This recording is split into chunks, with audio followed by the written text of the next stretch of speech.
in. Because we will hit all game. We are motivated. We are dedicated. Come on now. Come on now. We will win. Because we are the best on the field.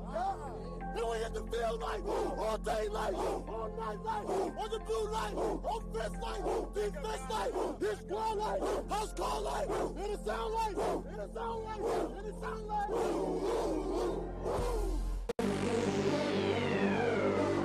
Yeah. It's official. It's official. It's official. Combine season is upon us. I'ma do this here forever. EQ. Forever. Try it. Forever. Yeah. Forever. I'ma do this here forever.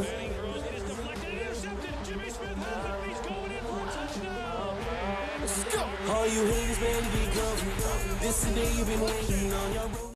Alrighty, and then we have Super Bowl 50. It all comes down to this. We've all been talking about it, and it finally happens. It's exciting. We're going to talk about the Denver Broncos, obviously, and the Carolina Panthers. Cam Newton, Peyton Manning, the last rodeo, the beginning for Cam Newton, what it's going to be. And we're going to talk about how they got here and obviously our predictions towards the game, a few stats, a few things like that. Now, the thing that concerns me with Denver, and really is my only concern, is their low scoring. Now, Denver has 11 victories by 7 or fewer points. That's the regular season and postseason combined. That's the most by any team in the Super Bowl era. Not only just this year. You know, defensively, they've been in it. One of the best defenses. They've been in Joe Flacco, Teddy Bridgewater, Matthew Stafford, Aaron Rodgers, Jay Cutler, and also 2 wins over Phillip Rivers of the San Diego Chargers and Tom Brady, both regular season and postseason in the AFC Championship game.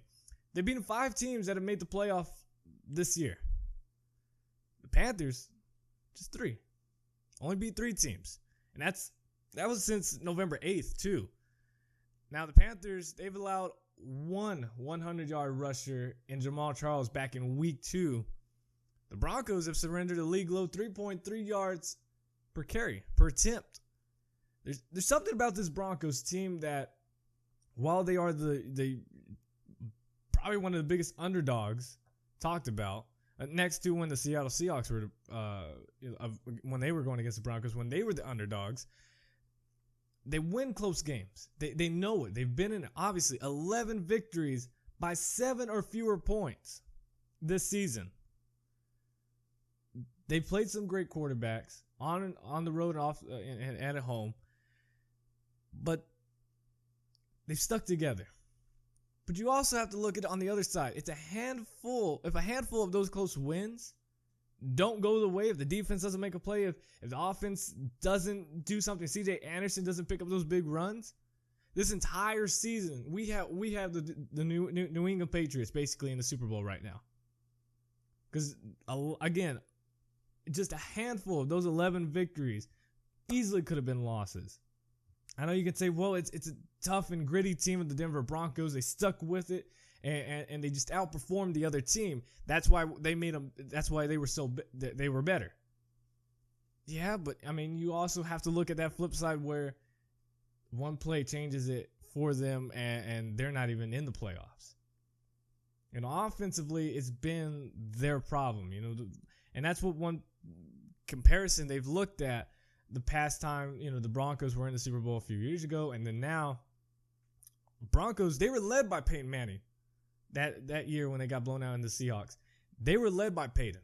Defense, all right, but they were led by Peyton Manning. This year, he's a game manager, whether he likes it or not, and the defense has led the Broncos to the Super Bowl. Peyton Manning's just been on the ride, but whether if he was just being, on the bench, or he was playing, he's just been on for the ride on the last rodeo. So, that it makes me question, but that also gives you hope for the Broncos, knowing that they're led by this defense, which has done such an amazing job, and they got one more game left in them.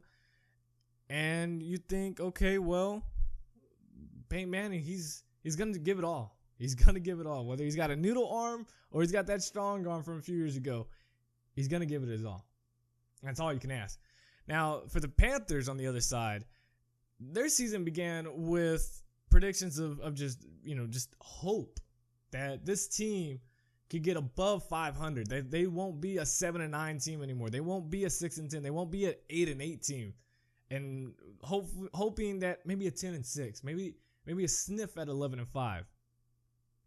They crushed it. And you were questioning, can Cam step up? Can he be a true leader of this team? Can he lead this team to multiple victories? Can he have bigger drives and do it all for him, just running and throwing? Can the Panthers finish, again, a season over 500? Then star wide receiver Kelvin Benjamin went down, and you're thinking, great, they have no receivers. They've got nothing. This team we're looking at another 6-10, 7-9. I was on that boat. I don't hate the Carolina Panthers. I like them. I'm not a bandwagoner, but I just believe that Panthers weren't going to make it more than an 8-8 season, maybe 9-7 if they're lucky. That was it. They proved everybody wrong. 15-1, and if they showed up, they didn't have those distractions, a short week of practice due to weather. Maybe they're undefeated right now. You never know. Now again, the Panthers, we knew that they had a healthy quarterback in Cam Newton. Their defense had ranked in the top 10 the past 3 years, so we knew it was going to be pretty solid, somewhere up there. Greg Olsen has, shown glimpses and has been pretty productive for them. And Jonathan Stewart, when healthy, very reliable back and really good. The defense pushed through all expectations, and it led Carolina, along with the emergence of Cam Newton, being an MVP. I think we all know he's the MVP of the season. And Panthers have led the NFL 31 points per game, number 6 total defense in the league. You add all that up, and you got this Panthers team. Luke Kuechly, one of the smartest linebackers in the league right now. And the wide receiving core, again, has been shockingly one of the best. You got the speed of veteran. Who would have thought that there's no dust in his cleats right now. He's speeding on through. Ted Ginn Jr., Philly Brown or Corey Brown, whatever you want to call him, he's done well. Now, and then you have the surge of a 6'5" wide receiver in Devin Funchess. He's only had 3 catches and 33 yards in the playoffs, but the end of the regular season, he had, I believe, 7 catches, 120 yards, and a touchdown. Just went off. That, and especially how they've had a longer week of practice, being able to study the Broncos. Maybe you're thinking Devin Funchess has a bigger game. Maybe he has the same performance, if not maybe better, than Chris Matthews did for the Seattle Seahawks back in last year's Super Bowl. Remember, he came out of nowhere, the big wide receiver, over 100 yards, and if the Seahawks win, maybe he's the Super Bowl MVP. And honestly, I think he is the MVP of the Super Bowl if the Seahawks run the ball. And we're all gonna know that the Broncos, if they know they need to run the ball, they're gonna run the ball at the goal line. Panthers, the same thing with Cam. Let's just run the ball. Now the Broncos, they haven't faced a running quarterback like Newton all season, and I know there's not a lot of quarterbacks you can compare to Newton, but overall, just a guy that can run and throw the ball effectively. Now Newton had 10 rushing touchdowns during the season and 2 more in the NFC Championship game. He helped put up 31 points on Seattle's second-ranked defense in the league in the divisional playoff. And then they put up, how many? 45 against the number 5 ranked defense in the league against the Arizona Cardinals in the NFC Championship. So, with Newton being a multi-dimensional quarterback, something the Broncos haven't seen, and just the hype going into this that I believe they're going to fulfill, that's why I'm going with the Carolina Panthers. Carolina Panthers 28, the Denver Broncos 17. I think that's it. I think Broncos wrap it up.